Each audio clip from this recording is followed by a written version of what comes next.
Timnas Indonesia diundi masuk ke grup F Piala Asia 2027 dan hal ini disambut dengan cukup antusias oleh Exco PSSI, Arya Sinulinga. Indonesia nantinya harus menghadapi lawan-lawan berat di grup A. Mereka akan melawan Timnas Jepang, Timnas Qatar, dan Timnas Thailand. Piala Asia 2027 akan digelar pada 7 Januari, 5 Februari 2026. Timnas Indonesia bakal memulai perjalanannya dengan menantang Jepang pada 11 Januari 2026. Menggairahkan ya, lawannya lawan-lawan yang kuat banget, seru Arya Sinulinga. Sesudah itu, Timnas Indonesia bakal menghadapi Qatar pada 16 Januari 2026 dan terakhir akan meladeni perlawanan Thailand pada 4 hari berselang. PSSI menargetkan Timnas Indonesia untuk menembus perempat final Piala Asia 2027. Sebagai persiapan, tim berjuluk Skuad Garuda itu bakal melahap banyak agenda pada tahun ini. Timnas Indonesia akan menjalani FIFA Matchday Juni 2026, Piala AFF Juli-Agustus 2026, FIFA ASEAN Cup September-Oktober 2026, dan FIFA Matchday November 2026. Dalam edisi terakhir di Qatar pada 2023, Timnas Indonesia berhasil lolos ke 16 besar setelah keluar dari kepungan Jepang dan Timnas Irak di penyisihan grup. Masyarakat Turki bujuk Jadon Osterwolde agar tidak bela Timnas Indonesia. Pasalnya, nama Jadon Osterwolde memang tengah dikaitkan menjadi salah satu pemain keturunan yang masuk radar PSSI. Baru-baru ini, asisten John Herdman di Timnas Indonesia, Simon Grayson, sengaja terbang ke Turki untuk membujuk Jadon Osterwolde untuk menerima tawaran naturalisasi dari PSSI. Kabar tersebut didapat dari unggahan fanbase terpercaya, klub Liga Super Turki Fenerbahce. Kabar mendaratnya Grayson ke Turki sontak mendapatkan berbagai respon dari netizen dari negara busur tersebut. Tidak bisakah kita masukkan dia ke tim nasional kita? Tulis netizen Turki. Kans atau peluang Jadon Osterwolde membela Timnas Indonesia terbilang cukup besar. Sebab bek berdarah Belanda Suriname itu belum sekalipun mengoleksi caps di Timnas Belanda. Nantinya Jadon bisa menjadi salah satu opsi untuk mengisi posisi pertahanan. Jika posisi bek kiri sudah paten menjadi milik Calvin Verdong, maka ex-pemain Parma itu bisa main sebagai bek tengah ataupun gelandang kiri. Namun hingga saat ini Jadon belum memberikan respon mengenai ketertarikan PSSI untuk menaturalisasi dirinya. Sebab pemain kelahiran Zwolle itu dalam beberapa tahun ini masih berharap dan bermimpi untuk memperkuat Timnas Belanda. Meski saat ini skuad di Oranje telah diisi pemain-pemain bintang. Timnas Indonesia dipastikan akan memanggil skuad terbaik untuk agenda FIFA Matchday Juni 2026. Tim Garuda dijadwalkan menghadapi Timnas Oman dan Timnas Mozambik di Jakarta. Dua pertandingan itu akan digelar di Stadion Utama Gelora Bung Karno, Jakarta. Indonesia lebih dulu melawan Oman pada 5 Juni 2026, lalu menghadapi Mozambik pada 9 Juni 2026. Agenda FIFA Matchday ini sekaligus menjadi momen penting bagi pelatih Timnas Indonesia, John Herdman, untuk melihat kekuatan terbaik skuad Garuda. Sekjen PSSI Yunus Nusi memastikan Timnas Indonesia masih akan diperkuat pemain-pemain yang berkarir di luar negeri. Komposisi skuad Timnas Indonesia untuk FIFA Matchday sempat menjadi perhatian karena agenda berikutnya adalah AFF Championship 2026. Turnamen tersebut akan berlangsung pada 24 Juli hingga 26 Agustus 2026 di luar kalender FIFA. Situasi itu membuat PSSI diperkirakan sulit memanggil pemain-pemain Indonesia yang berkarir di Eropa. Karena itu, FIFA Matchday Juni nanti berpotensi menjadi salah satu kesempatan terakhir bagi Timnas Indonesia tampil dengan kekuatan terbaik sebelum AFF 2026. John Herdman dijamin sedang bahagia saat ini, sebab ada penyerang berdarah Indonesia yang merupakan jebolan Liga Italia. Sosok yang dimaksud adalah penyerang klub Liga 1 Islandia, IA Akranes, yakni Marcus Paul Ellertson. Penyerang 189 cm ini gabung IA Akranes pada 6 Maret 2026. Dari 4 pertandingan Liga 1 Islandia 2026 yang telah dimainkan, Marcus Paul Ellertson mengemas 4 gol.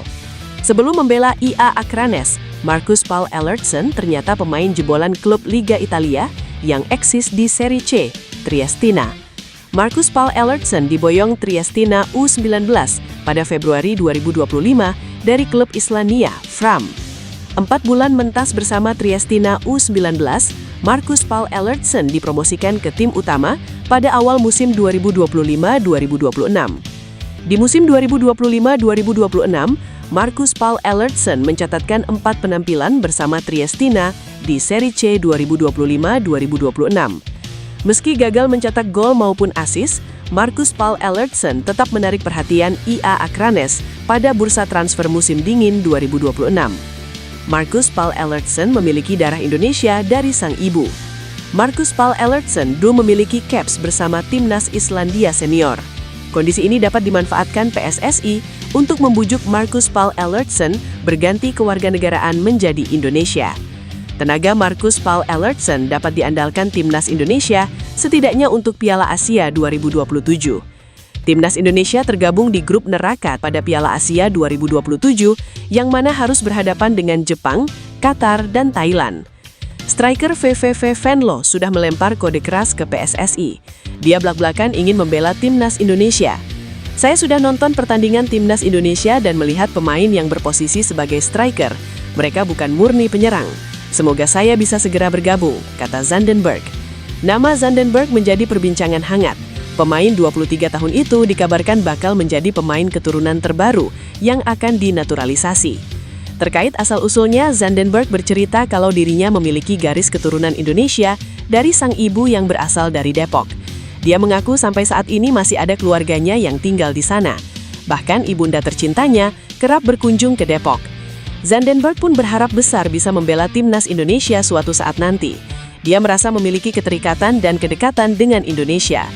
Zandenberg sendiri mengakui bahwa dirinya telah dihubungi oleh PSSI terkait potensi naturalisasinya.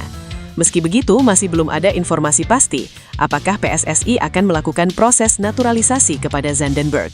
Timnas Indonesia mendapat suntikan optimisme besar jelang tampil di Piala Asia 2027. Pelatih Garuda John Hartman tercatat pernah menaklukkan Jepang dan Qatar, dua raksasa Asia yang kini menjadi lawan Garuda di fase grup. Hasil undian menempatkan timnas Indonesia di grup berat bersama Jepang, Qatar, dan Thailand di grup F.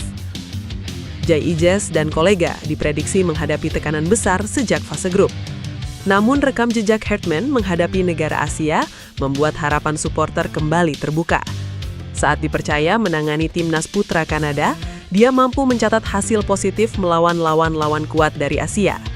Catatan impresif Hartman dimulai saat Kanada menghadapi Qatar pada laga uji coba internasional 23 September 2022. Dalam pertandingan tersebut, Kanada tampil dominan dan menang meyakinkan 2-0. Tidak berhenti sampai di situ, Hartman kembali menunjukkan kapasitasnya ketika Kanada menghadapi Jepang dalam laga uji coba internasional. Kanada sukses menang 2-1 atas Samurai Biru. Rekam jejak tersebut menjadi modal penting bagi timnas Indonesia menghadapi persaingan sengit di Piala Asia 2027. Jepang dan Qatar diprediksi tetap menjadi lawan terberat Garuda, tetapi pengalaman Hartman membungkam dua tim elit Asia itu memberi keyakinan baru untuk skuad Merah Putih. Pesepak bola timnas Indonesia, Sandy Walsh, berhasil mencatatkan pencapaian bersejarah setelah turut membawa Buriram United keluar sebagai kampiun Liga Thailand musim 2025-2026. Ia berkontribusi memaksa Port FC tertahan di posisi kedua. Gelar tersebut dipastikan usai Buriram United bermain sama kuat 1-1 menghadapi Lampun Warrior pada pertandingan terakhir musim ini yang berlangsung di Chang Arena Minggu malam waktu setempat. Keberhasilan itu sekaligus membuat Sandy Walsh mencatatkan namanya dalam sejarah sebagai pemain Indonesia pertama yang mampu memenangkan kompetisi kasta tertinggi sepak bola Thailand. Momen bahagia tersebut turut dibagikan Sandy melalui Instagram pribadinya.